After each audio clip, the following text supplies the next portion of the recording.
మాది Rayampeta sir, Jagananna sir. నాకు కొట్టించి జైల్లో మళ్ళీ బయట పిలుచుకొని వచ్చి కాళ్ళకు కుట్టినారు సార్. దెబ్బలు చూడండి జగనన్న సార్, వాసిపోయినాయి అన్నీ, ఇప్పుడు కూడా ఉన్నాయి. నిన్నే కొట్టింది. అందరూ సస్పెండ్ చేయాలి సార్. రాయంపేట 1 టౌన్ పోలీసు అందరూ పోవాలా. 1 టౌన్ పోలీసు అందరూ ఒక్కరుండో అందరూ సస్పెండ్ చేయాలి సార్. కమాల్ అనే ఉన్నాడు, ఎలక్ట్రీషియన్ పని చేస్తాడు. ఆయన వచ్చి పోలీస్ స్టేషన్లో వేయాలి సార్. కమాల్కి రాయంపేట పోలీస్ స్టేషన్కి, కమాల్కి పోలీస్ స్టేషన్ వేయాలి. ఎవరంటే కొట్టింది సలీము, కమాలు, మున్నా, అబ్దుల్లా, ఇంకా వచ్చి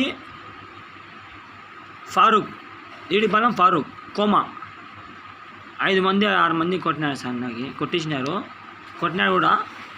ఎట్టా సార్ వీడియో వైరల్ చేయండి. నేను ఇన్స్టాలో పెడుతున్నా. ఇది నా వీడియోకి వైరల్ చేసేయండి. జగనన్న దగ్గర పోవాలి. ఇది వైరల్ చేసి జగనన్న దగ్గర పోయి రాయంపేట సీఏకి ఫోన్ చేసి సస్పెండ్ చేశారు. సీఎస్ కూడా అందరూ సస్పెండ్ చేయాలా, ఎవరు ఉండకూడదు. సరే సార్, ఉంటా సార్. జగనన్న సార్.